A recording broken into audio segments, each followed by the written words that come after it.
When I'm working with people, I'm curious about what are their motivating values and virtues and principles for life. And then the next order question is, now that I'm clear with how I choose to live my life, am I actually doing that? And if there's a wide gap between what I choose for my life and what I'm actually doing, then I'm living out of integrity. And it's kind of like skiing. When we're learning how to ski, if we've got our skis next to each other, then we can propel down the hill in a really graceful arc. But oftentimes skis start to separate, then it becomes really uncomfortable. And the widening gap between how we choose to live in harmony and ideally in right relationship with everybody, including the planet, if that's how we're choosing to live, but we're actually living day to day in a very different way, then that gap gets wider and the discomfort gets wider.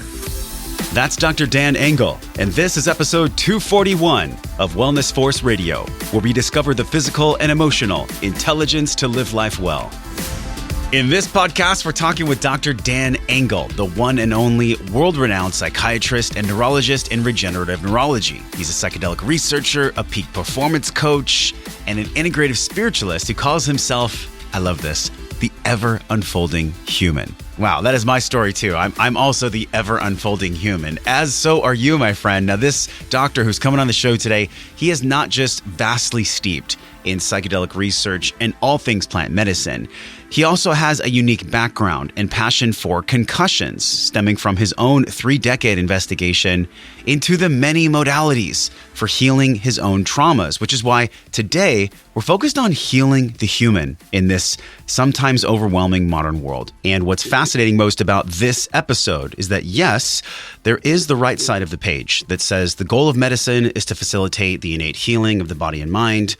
But that is not the current Western construct. We're seeing this rapidly evolve, and Dr. Dan is on that edge of medical, whole body evolution when we look at medicine, because as you'll see on the podcast today, he really understands what it means to have physical and psychic integrity in the human experience of our modern world. We also explore the Satori Method. It's a way that Dr. Dan is helping people heal and have long-term positive change, not just mentally and emotionally, but also physically, tying in these 3 components of wellness. We also learn how he's helping design a new blueprint for psychiatric healing to help decrease addiction, depression, trauma, and the ever-present numbers that are out there around PTSD, especially with our war veterans. I enjoyed this podcast so much. I've been looking forward to this for months, so I was so stoked to get on the call with Dan and explore this intersection of healing the human through different modalities. We talk about plants and entheogens, float tank, sensory deprivation, breath work, holotropic breathing, neurofeedback, meditation, vipassana. There is not many areas of healing the human that we did not explore. We also talk about Dan's specific approach to screening, the preparation for psychedelics, and also the setting, supervision, and most importantly, the integration. If you yourself are on a healing journey, or if you have a friend or a family member that is looking for deeper healing within themselves to really address the systemic root cause, which is where most, if not all, issues originate from, share this podcast with them. Share this to make sure that they can have a tool that can help them in their process, in their healing journey. You can learn more about Dr. Dan Engle and our show notes page at wellnessforce.com/241. And if you're not a part of the Wellness Warrior VIP Club, this is your chance. Go to wellnessforce.com/VIP. We're giving away unique discounts, things that we do not publish to our email list or on social at all. This is going to be awesome gems for you to take and integrate into your wellness journey. Now, let's dig in with Dr. Dan Engle, the one and only, right here, right now on Wellness Force. I am Josh Trent. This is Wellness Force. My guest today is a world-famous psychiatrist and neurologist in regenerative neurology, a psychedelic researcher, peak performance coach, and an integrative spiritualist who calls himself the ever-unfolding human.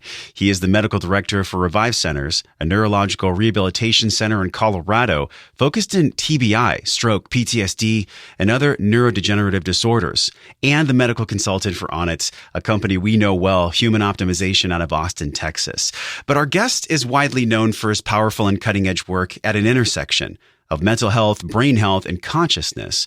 But through his own journey of healing himself after 6 traumatic brain injuries, one of which happened just 2 weeks out from medical school, he found himself searching for the answers and eventually lost faith with traditional medicine to spend the next 20 years and over $300,000 to find those answers, which led to a deeper gravitas within himself, in part through the ancient technology of entheogenic plant medicines. Welcome to Wellness Force, Dr. Dan Engle.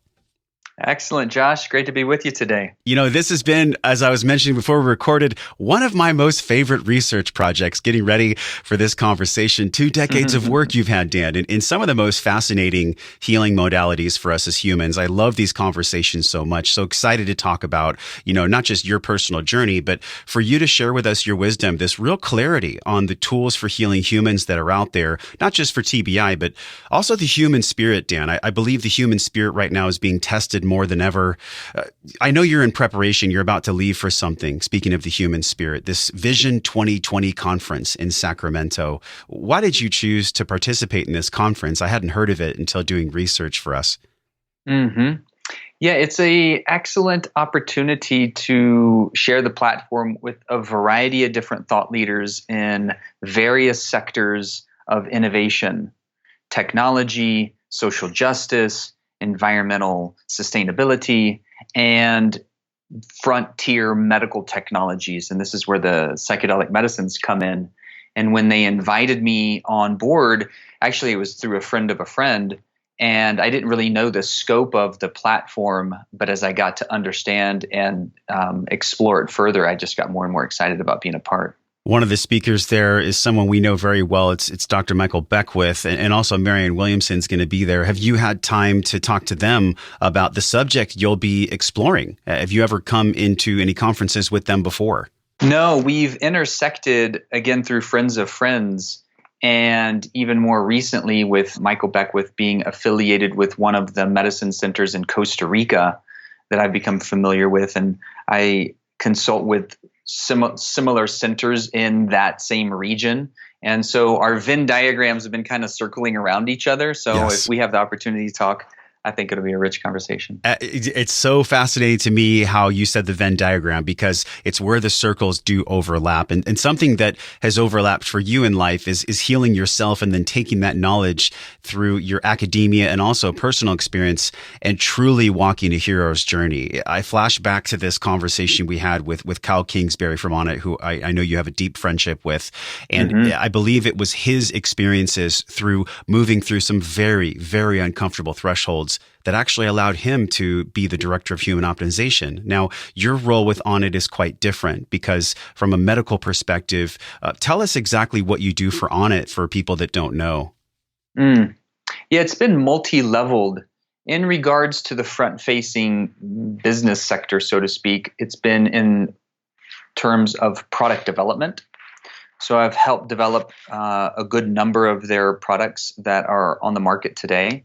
And then also more behind the scenes, it's been in team management, support to the growing organization itself, and in direct one-on-one as well as small group formats, where one-on-one I've gotten to know a huge number of the team members, and then small group formats we've shared retreats. And these optimization retreats, we're going through shared processes of digging deep, exhuming the shadow, so to speak, bringing that into the light, having transcendent experiences that might be through breath work or through hikes and vision quests or through peak performance methodologies. And when we're in a shared experience and we're going through a transformational process, it really tightens the web of everybody involved. The interesting part is I can distinctly remember we're walking around Paul Chek's home. We did an interview with him at his Heaven House, and he said that the rock stacking area was very sacred. I'd love for you to talk to us about your relationship with Paul. He's one of our most trusted advisors when we look at this physical and emotional intelligence. How did you come to meet Paul?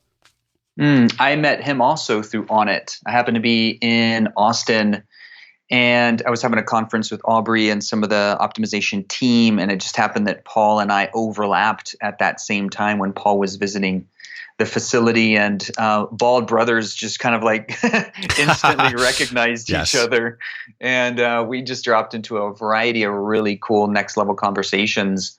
And there was so much synergy and resonance that we knew that we were going to develop a good friendship over time. And then I spent a few days with Aubrey and Kyle at Paul's place earlier this year. I think it was about 6-8 months ago now, and saw that Heaven House. And it's just, he's got a really beautiful arena there, and his library is gorgeous. Right. The different realms of consciousness and performance on multiple levels. And when I think of like body, mind, heart, and soul, he's very tapped into all of those arenas. And when I got to know his personal development platform in the health coaching arena, also really impressed with the breadth and depth of it, because I haven't seen many, if any, developmental platforms for performance that have been codified as well as his. And I think that's one of the reasons that he's really trusted and recognized in the industry as one of the thought leaders. Well, and I could say the same for you, man, because, in preparation for this, just noticing the multitude of shows you've been on. And, I mentioned a couple minutes ago, I think the human spirit is being stretched and tested now more than ever, specifically people who have a voice at the leading edge of what this world needs, which I believe is a higher state of consciousness.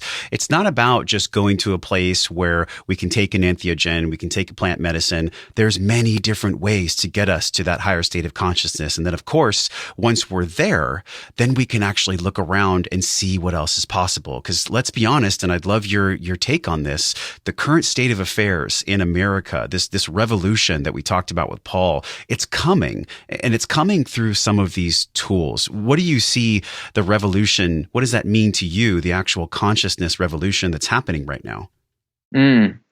Well, crisis precedes transformation every time, individually and collectively.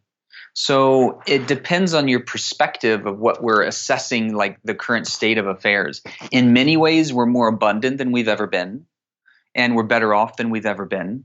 There's more information that's being shared instantaneously. There's less pestilence and famine. There's more opportunity in a variety of sectors where there weren't before. There's less war. So those are all more like the abundance measures. What I see, though, in my perspective, because my pulse is on the thumb of mental health, or my thumb is on the pulse of mental health, I guess it could go the other way around as well. And in that arena, we're seeing more crises than we've ever seen. There's an anxiety and depression epidemic, especially in our youth. 200% increase in suicide in young girls 10 to 14 years old, right? Astronomical. 22 to 35 veterans commit suicide every day. There's an opiate epidemic that is spanning the age gap. Used to, it was like 20 to 40, mostly heroin abusers. And now it's younger and younger and older. A geriatric population that's getting stuck on opiate or pain medications. We have 5% of the world's population, and we consume 80% of the world's prescription opiates.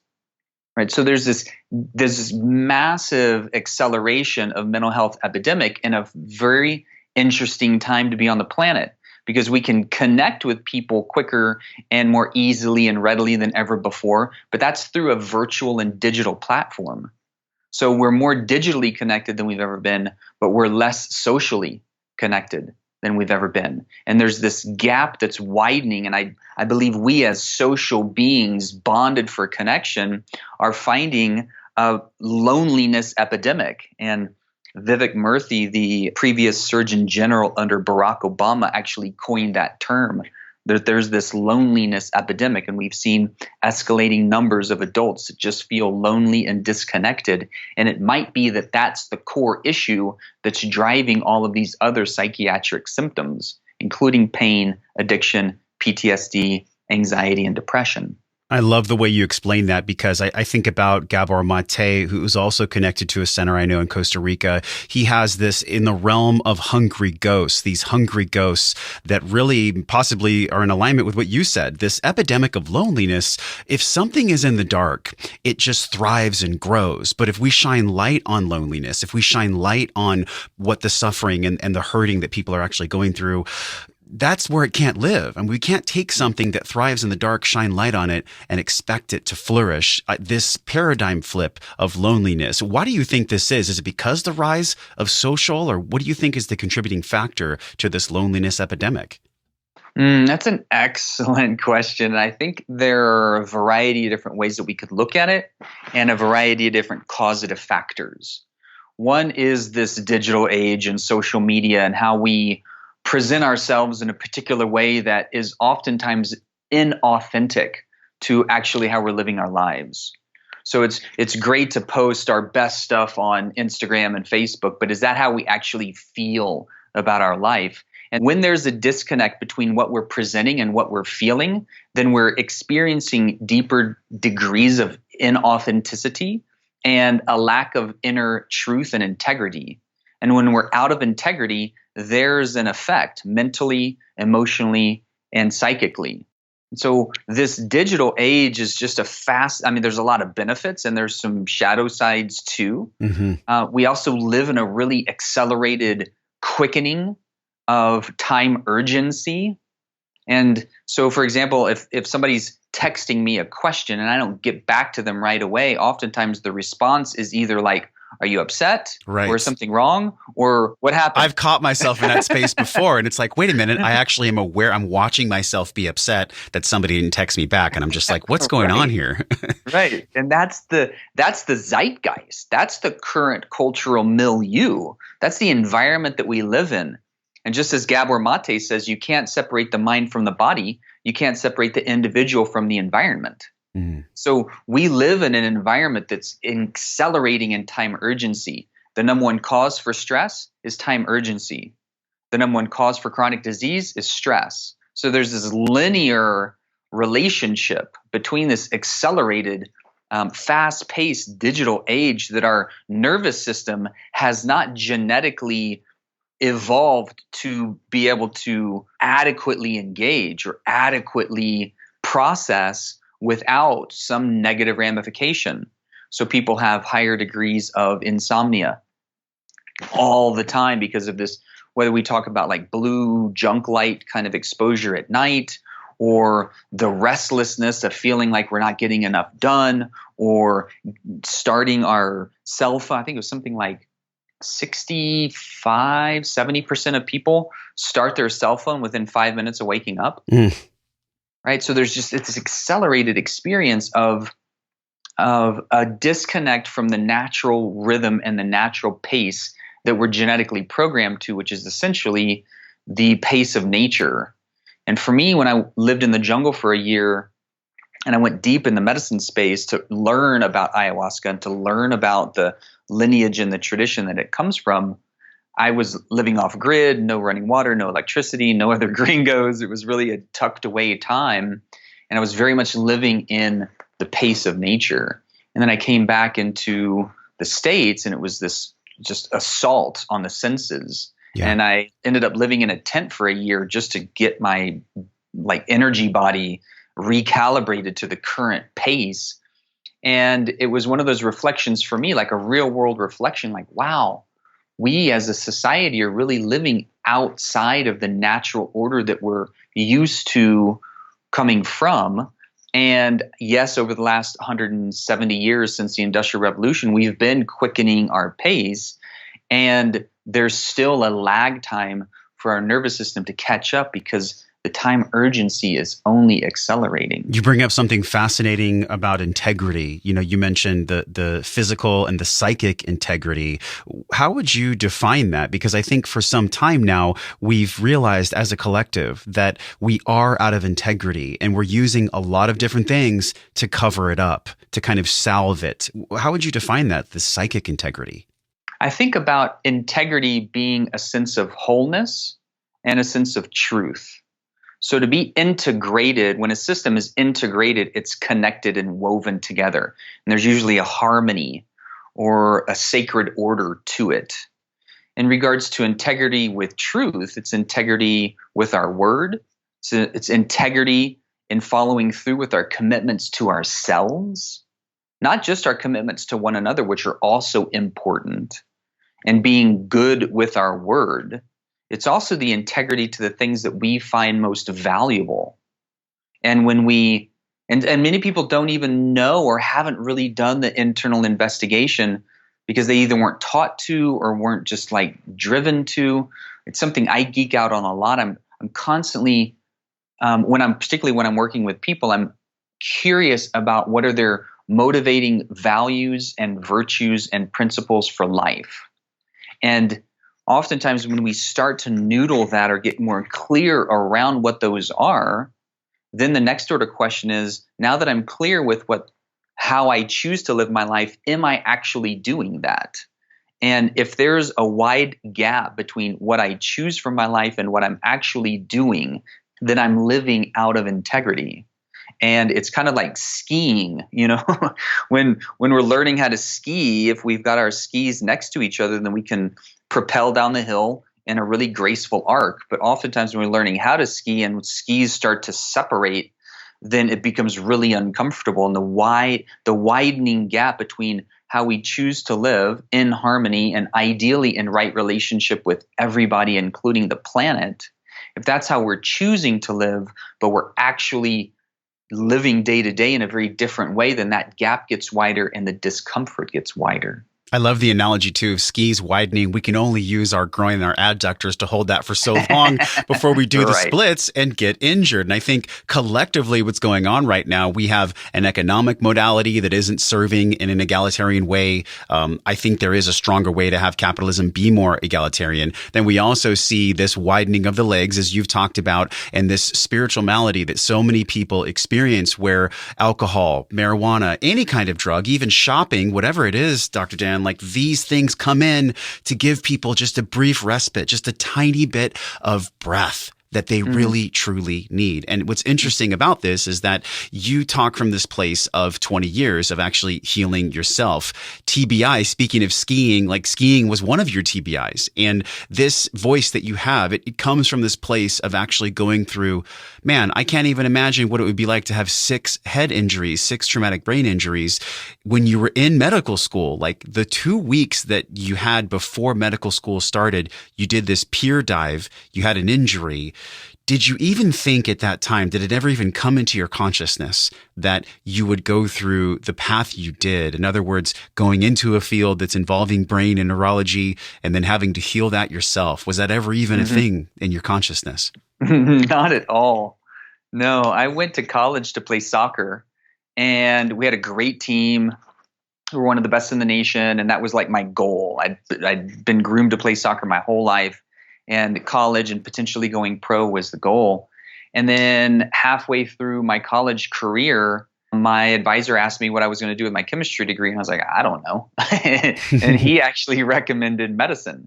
And the more I thought about it and looked into it, the more I enjoyed the idea of getting into either emergency care medicine or surgical care, because it's quick, it's high paced. When you go in, you know what the situation is. It's hands-on. When you leave, you know if you succeeded or not.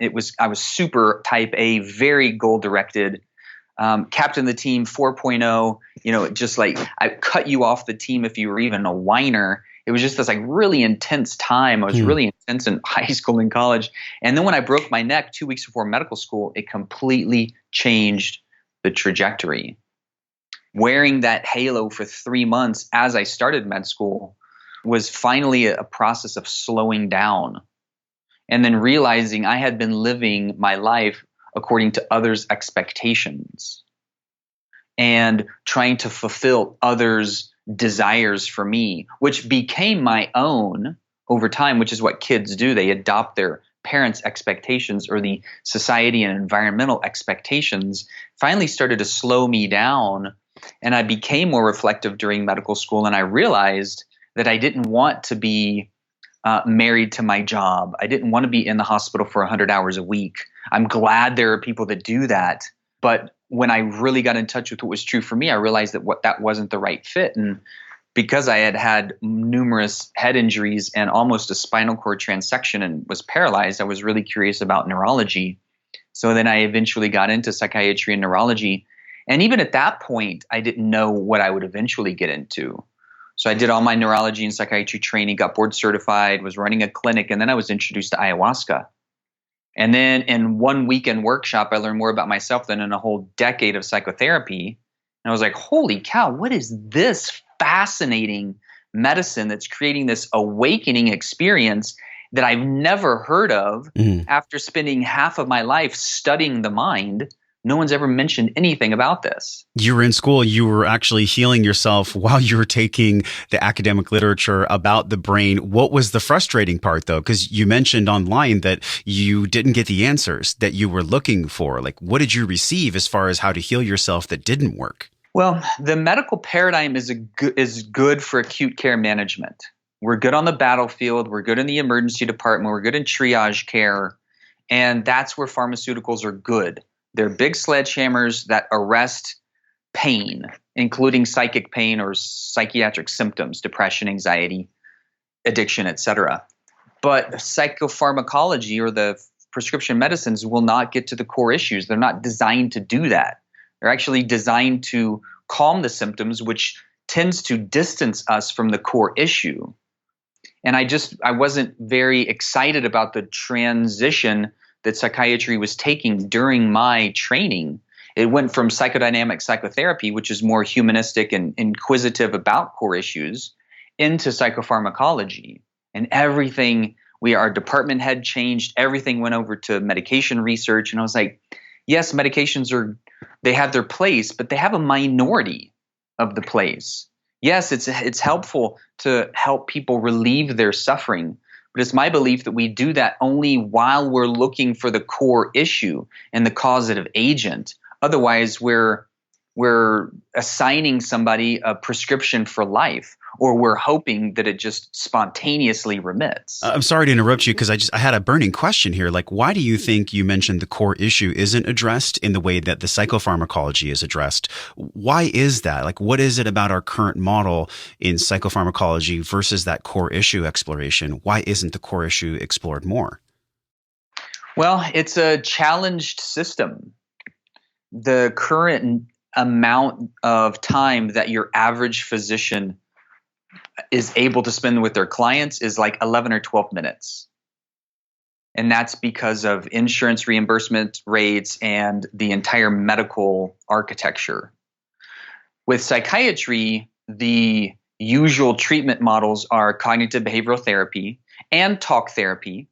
And what talk therapy does well is it reestablishes a trusting relationship with a person that's ideally altruistically serving our better outcome without bias, just presence, curiosity, inquisition.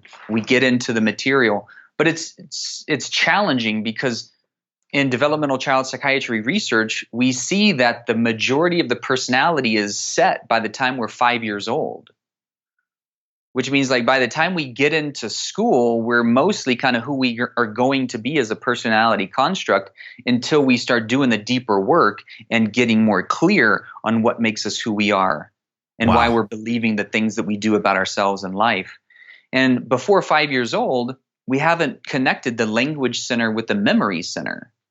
So if most of what makes us who we are is solidified even before we have a connection between language and memory, then it's going to be hard to just talk about the issue because we don't have recall. There's not a narrative.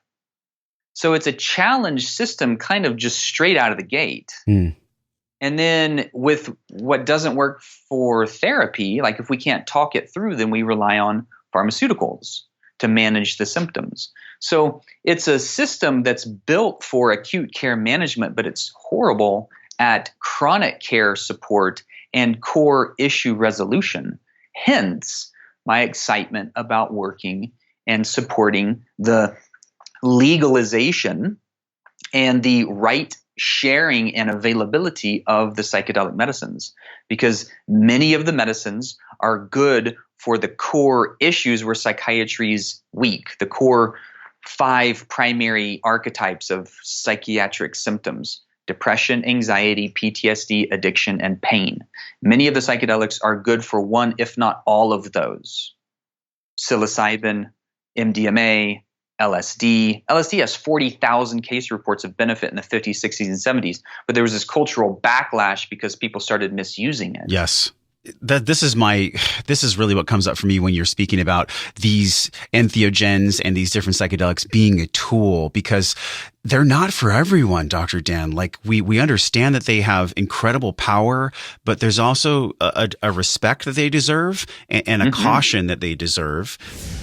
There are habits to success, and whether you're trying to achieve a better level of wellness or go through a healing journey, the power is in the plants. We've talked about this a lot on many podcasts, but what makes the biggest difference in my life is feeding my body on a cellular level the micronutrients it deserves. This is why, for the entire year and then some, we've partnered with Organifi, our show sponsor, to bring you not just the red and the green juice, but also the gold, this entire day system. Green in the morning, red in the afternoon, gold at night to help you sleep. All of these juices have plant compounds called adaptogens. Adaptogens are very ancient intelligence that'll get down into the roots of your system and give you the energy that your body needs. With the green and the ashwagandha and the red and the cordyceps and the gold with the lemon balm, we're talking about energy when you need it and restful sleep when it's most important. Head over to Organifi.com/wellnessforce. Use code wellnessforce. You get 20% off your bundle. Get the superfood bundle to get the deepest discount possible on the red, green, and gold juice so you can have energy and rest when it matters the most. Go to Organifi.com/wellnessforce. You're part of this crew, part of the Wellness Force audience. You get a big 20% deep discount by using code wellnessforce. Now let's jump back in with Dr. Dan Engle. Have you seen experimental things coming through the woodwork now where you're a little concerned about them? In other words, ayahuasca, a lot of plant medicines, I think all plant medicines are Schedule 1. If we just all of a sudden make them legal, don't you think that we need a little bit more of a learning curve as a collective before they become completely legal? I do. And that's where I get into these really fiery debates with other people in the field, because some people believe that it's our right to be able to use what comes from nature, right? Ayahuasca straight from nature, iboga straight from nature, psilocybin straight from nature, cannabis is straight from nature. I mean, it's also just ludicrous that cannabis is still federally Schedule 1. And Schedule 1 means there's no known medical benefit and it's highly addictive. Well, we know that most of the medicines we just spoke about have extraordinarily good medical benefit, and they're much less addictive than even something like nicotine, alcohol, or caffeine. When you look at the safety profile, LSD and psilocybin have no known lethal dose, and they're actually supportive for addiction recovery. So just from a safety standpoint, they don't meet the criteria for Schedule 1, and they're extraordinarily beneficial. And your point's very true. I don't believe everybody's ready to have a big experience in a psychedelic medicine space. So there is an arc of preparation and integration. Those are the two bookends for the experience itself. And so there's an initiative on the Oregon ballot for 2020 for people to be able to vote in legalization of psilocybin. And I think it's a very well orchestrated proposition. It's from OPS, the Oregon Psilocybin Society. And it is supporting legalization for therapeutic use for people that are over 21 that have had medical clearance at registered centers with trained providers in a 3 minimum session arc. And that means 1 session for preparation, 1 session for experience, 1 session for integration.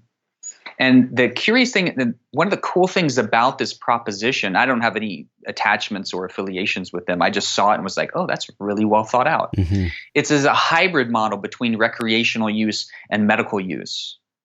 So it allows people to opt in to have an experience after being medically cleared, which means that they've been assessed by a psychiatrist that understands these kinds of experiences. They've been deemed safe and ready to participate.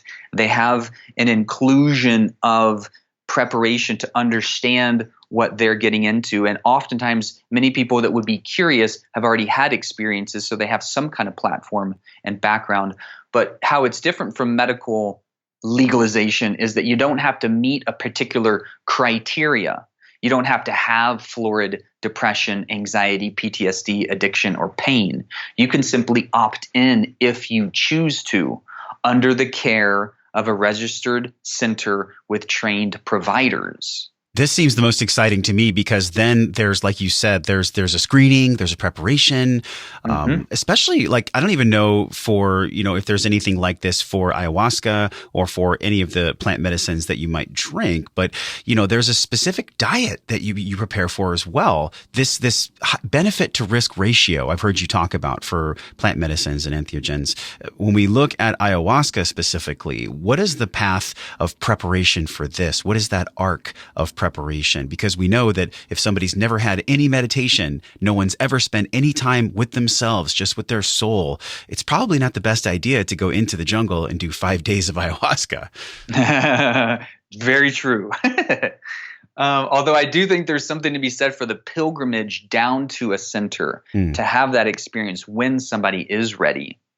One place that I consult with is called the Temple of the Way of Light.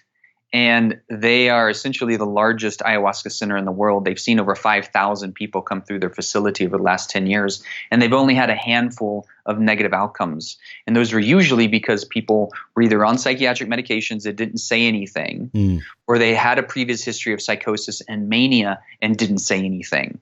So yes, there are clear psychiatric and medical contraindications and reasons that people definitely should not do that work. That's just one example. Yeah. And then in the preparation, when we get in touch with people's readiness, I think of the medicines in a hierarchy, a level 1, 2, 3 experience or process or level system.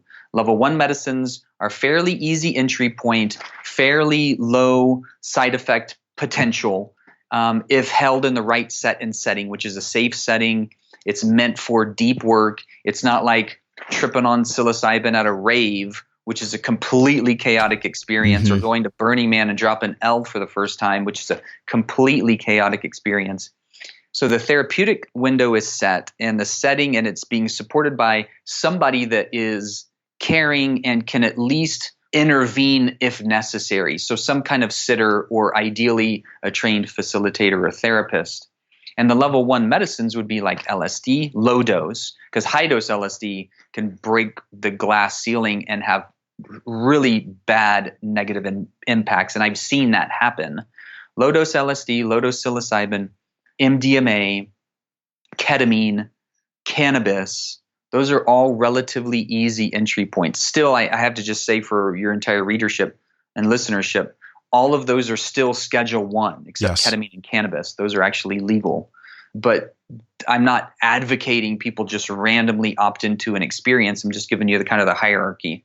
So that's level 1. Level 2 is like ayahuasca, peyote, San Pedro. The reason I put those in level 2 is because those come from lineage and years, decades, centuries of trained facilitation passed on, and people being trained oftentimes since they were young to be in this facilitation role. So instead of going to like Western grade school, they're learning shamanism and energetic medicine and how to intervene physiologically and energetically on the behalf of one of their clients. So there's a level of sophistication that goes into providing and supporting people through that process. And then level 3 is ibogaine and DMT, because the experiences are really strong. With ibogaine, it actually lasts a long time, and there can be some cardiac risks associated with it. So there's more oversight that's necessary. These 3 phases, I love the way you laid those out. These are linked in our show notes today. So guys, obviously you're excited about this. You're enthralled with this information, just like all of us. Go to the show notes page right now, wellnessforce.com/radio. We're going to link a few videos, Dan. One of them was the documentary that you did with Aubrey, where you guys went down to the jungle. Another one, though, is where you actually talked about these bookends of the screening, the prep, the setting, the supervision.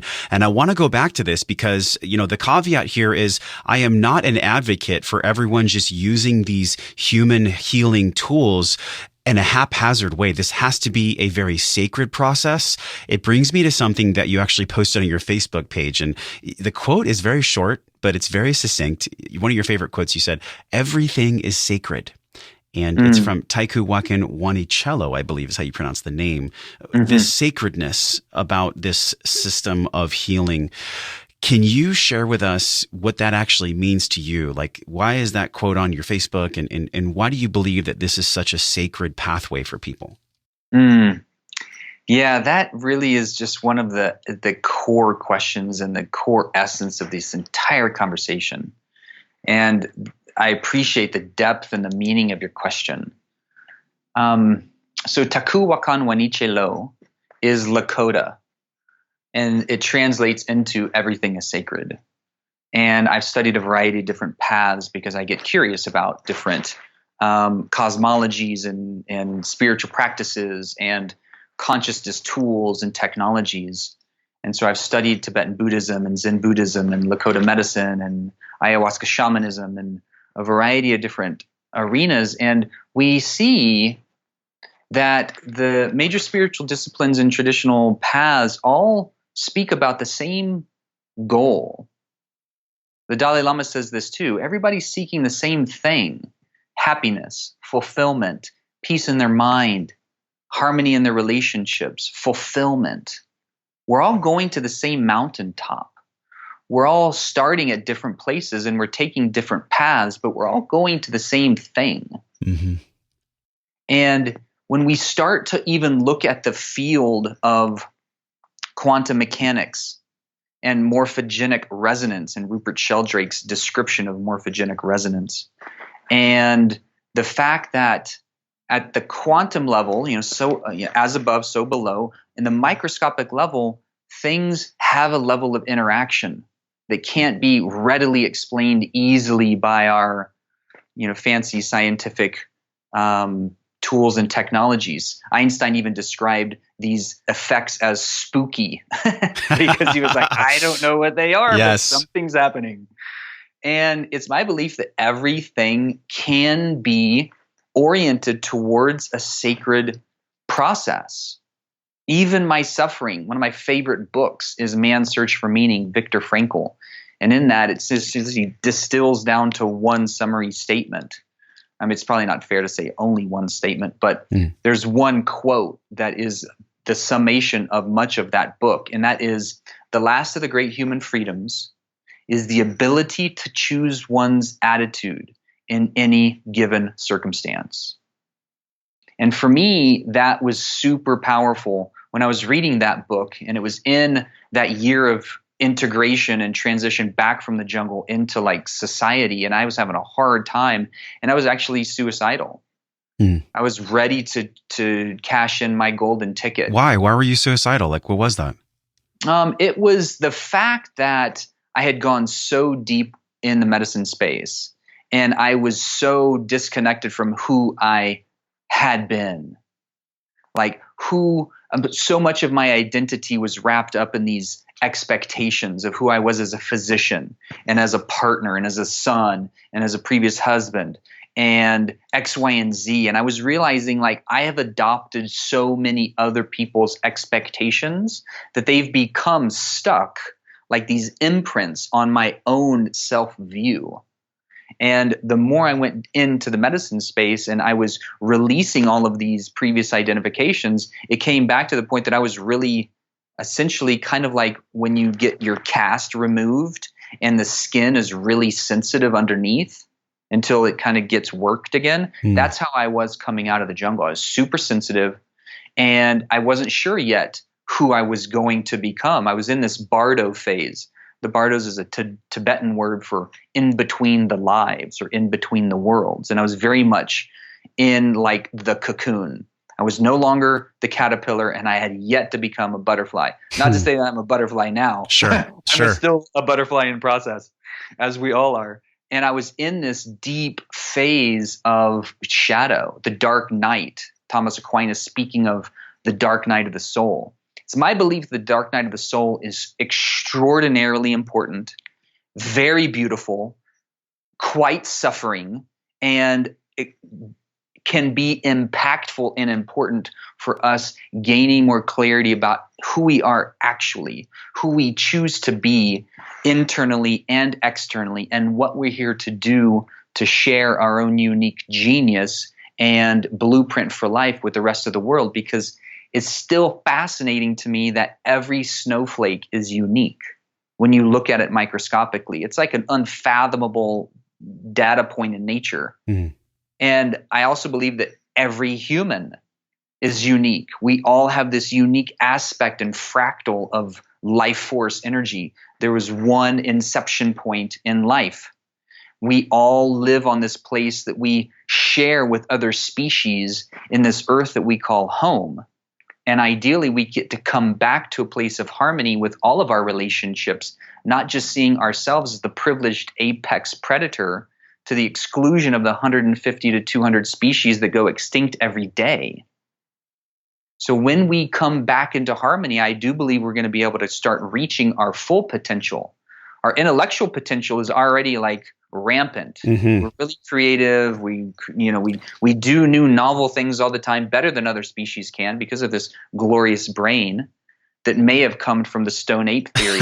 But the brain gets us in trouble because, so much of this conversation is tied around that question, everything is sacred and why? Well, the sacredness is it's such a huge part of our existence here in this meat suit. We just happen to be like a spirit inside of it, a consciousness inside of it. And I think about a phrase that you also talk about too. And it's in this version of medicine that I haven't really explored too much, full spectrum medicine. It's the Satori. The Satori, from what I heard Alan Watts talk about, I used to listen to Alan Watts every morning when I was in the shower.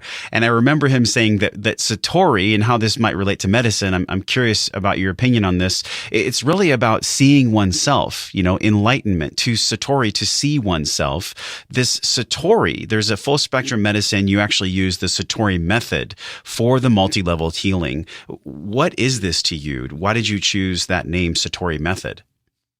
Yeah, I really appreciate you bringing it back around to Alan Watts. I didn't actually know that he had ever spoke about Satori. So that makes me even more excited to be able to codify this system of personal development, which is essentially orienting and clarifying our personal truth and being able to more readily actualize that truth for ourselves and into the world. But coming to truth is not a comfortable path. Mm.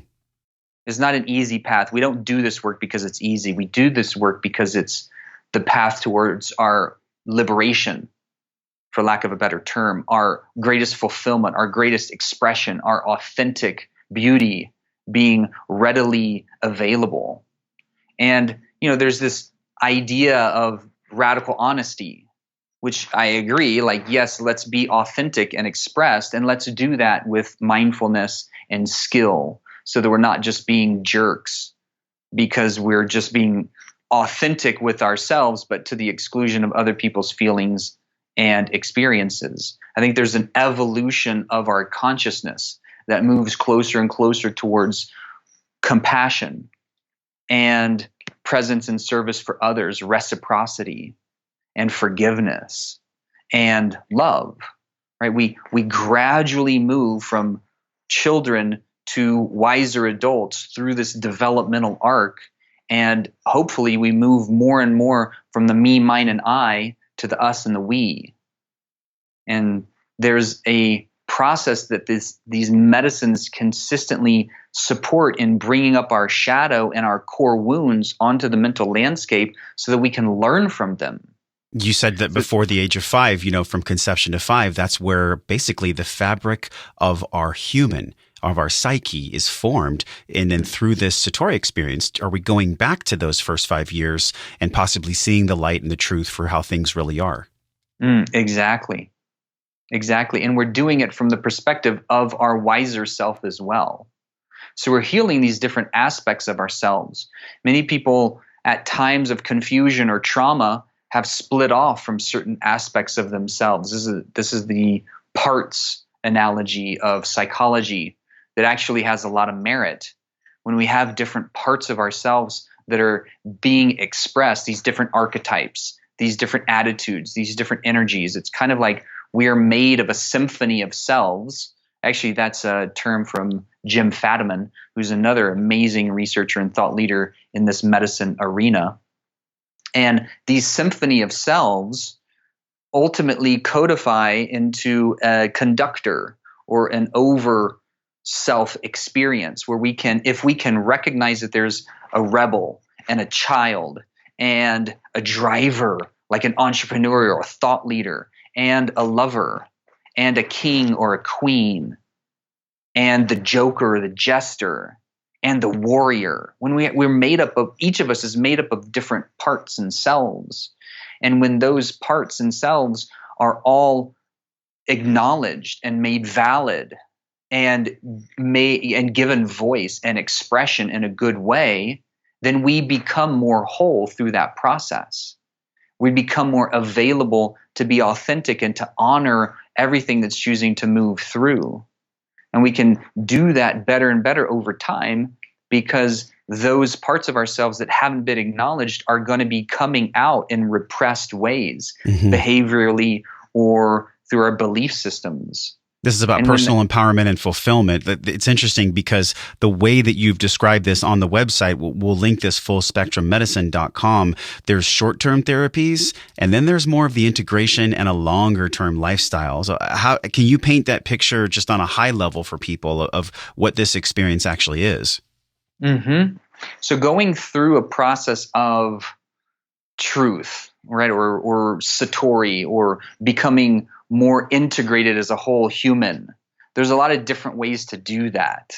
Medicine work is one of those, as well as experiencing other altered states through various practices like holotropic breath work or vision quests up on the mountain or extended periods of fasting or deep states of meditation. There were shamanic trance dancing. There's a whole lot of different ways that we engage practices that alter our state. Ecstasis, right? Jamie Wheal and Stephen Kotler wrote this great book, Stealing Fire, which is kind of a treatise on our drive for altered states. Joseph Chilton Pearce wrote a book called Biology of Transcendence, where he talks about like our hardwire for transcendence. And when it's not expressed, it comes out as violence. Yeah. We're coded genetically to be novelty seeking and to experience these ecstatic states. When we get clear with who we are and we bring our shadow into the light, like you were talking about that analogy before, which I like that analogy, bring the shadow into the light so we get to know it.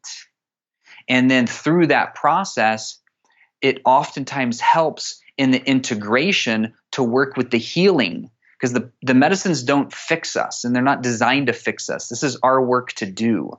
The medicines help us get clear with our truth, and they get clear on the direction of being able to actualize that truth, like next steps and orientation. But they don't do the work for us. It's not a quick fix. Yes, they open the door. I mean, these experiences of higher consciousness and psychedelics, they open a door for us, but it's our soul's decision to actually walk through the threshold, to actually do the work. So all the things we've explored today, they're tools, right? And so I believe that plant medicines and entheogens are one of those tools. Before we say goodbye, though, I'd love for you to talk about sensory deprivation and meditation specifically. Those two pieces, how are you integrating those into the center in Colorado and then also in your own practice just outside of that center? What do those things look like from a practical standpoint? I am excited at flotation therapy as much as I am about psychedelic medicines because they serve such a great foundation for people to get in touch with the shadow or to drop into a personal reflection and being able to find their inner central column where they're like their core. And if somebody can't hold it together in a float tank, they're going to have a hard time holding it together in a medicine experience, right? So if somebody's curious about having an experience, I say, do you float? Do you know how to float? Have you floated? Float at least a handful of times, and then you'll be much more ready to have an experience. Yes. And they also physiologically recalibrate the neuroendocrine system, or they reestablish better connection and optimized function in the brain and the nervous system and in the hormonal system. So if somebody's been jacked up in fight or flight and their cortisol is high, then being able to go into the tank rests and rehabilitates that pattern. It recalibrates the system towards optimal function. I've had clients being able to cure their anxiety in the tank, come off of prescription pain medications in the tank because it starts to stimulate our own endogenous opioid production. There's a variety of different ways that float tanks are extraordinarily amazing. And another great thing about it is like everybody can float. It doesn't matter how old you are. It doesn't matter if you're on medications. There's really no contraindications to floating. So it's one of those tools that the benefit is extraordinarily high. There's very little risk. And for the vast majority of people, when they float over a period of time, they usually do a float stack, which is like 6 or 10 in a 2 or 3 week period. And on the other side, you will feel different. Everybody does. And that feeling is a repatterning, a re-imprinting of what a normal operating code of the nervous system gets to be. This is so fascinating to me, Dan. And I know we're getting to the end of the podcast here. I'd love for us to end with your view on meditation, because we know that there's a preparatory phase for psychedelics through floating and sensory deprivation. But what about meditation and Vipassana? I think meditation is another extraordinarily good platform. I see flotation as meditation on steroids. Now, the one area where meditation is not great, or mindfulness-based meditation. There's a variety of different meditation styles. I think each of them has their place. Mindfulness meditation can be extraordinarily helpful, but the one area that it can be potentially harmful or detrimental is if somebody's very traumatized, and if somebody has active PTSD. And essentially, if they're being mindful of their thoughts and their feelings, then they can get trapped in this cycle of just going through and through and through the trauma experience. So it's a re-experiencing pattern. So meditation in that arena would be more guided and supported and directed, like visualization, progressive muscle relaxation, being able to follow breath cadence, like with heart rate variability. Those are more externally guided and oriented. So meditation, extraordinarily good platform. I think it has its indications and sweet spots for different people at different time. But again, you're bringing up a good point, which is if we can solidify the foundation to be able to self-regulate better and better, then when we do come up in close with our core issues and our shadow material, then we're more willing and ready and able to process it, learn from it, heal it, integrate it, and become more whole. And I love the visual. This is why I love audio, because people are visualizing, okay, Dr. Dan, like I know that maybe in my future, psychedelics are going to be a healing capacity for me, but I get to give myself this arc of learning where I sit with myself. I do sensory deprivation and floating. Maybe I do some breath work, and maybe I even use, some cranial stimulation, things like this. There's a way to get people into this. And this is why I wanted to bring you on the show. And I'm so excited about the work you're doing in the world. I cannot believe how fast our hour went. Like I'm looking at my notes. We scratched the surface on your work, man, but we know you got to get to this conference. To take a breath here and to actually allow this to unfold, how do you see wellness? What's your definition of wellness with all you've been through and all the ways that you use your expertise to help humans heal? How does Dr. Dan Engle see wellness? What is your definition of that? That's a great question. I don't know if anybody's ever asked me that question. So as I just shoot from the hip, I think about wellness in the arena of integrity, and there's that term again, integrity and optimization in our core 4 levels of experience: body, mind, heart, and soul. And when we're integrated in all those aspects, and what Paul Chek would say, they're marching in step with one another. They're oriented towards values and virtues that are aligned for a particular mission or service or a fulfillment in giving back. when we're aligned energetically in that regard, and we're also optimized in function in that regard, all aspects of ourselves are online and serving a particular outcome, then I think wellness is just the natural product. I think it organically unfolds. Thank you so much for sharing your answer. This intersection of physical and emotional, Dr. Dan, it's where we like to explore the most. And we've been so fascinated with what you've been sharing. And I want to end our podcast with a quote from the homepage of your website. drdanengle.com is where we're going to link all the information. People can explore more about the work you do. And you say very eloquently here, very succinct, the true goal of medicine is to facilitate the innate healing of the body and mind, and thus support you to become whole, happy, and free. Dan Engle, thanks so much for coming on the show, man. It's been great, Josh. I look forward to our next conversation. Hey, my friend, thank you for hanging out and growing with me today. Everything you learned on this podcast starts with your morning practices. So from over 200 world-class guests and counting, we've distilled the gems, the best of the best science-backed practices down into a 21-minute morning system guaranteed to increase the positive flow in your day. Get this free and powerful 21-minute life-changing system over at wellnessforce.com/M21. If you enjoyed this episode, tap your phone, share it with someone you care about, because that is how we all get better together. Supporting the show is easy. Leave us a 5-star review right now from your phone. It helps us reach other smart and conscious people like you. Either tap your phone and hit the link in purple that says review this podcast, or go to wellnessforce.com/review. And this show doesn't stop here. We're continuing the discovering process in our private Facebook group. You can be a part of it. All you have to do is go to wellnessforce.com/group, and I'll welcome you at the door. Okay, now you get to go out into your world and live your life well. So until I see you again real soon, I'm wishing you love and wellness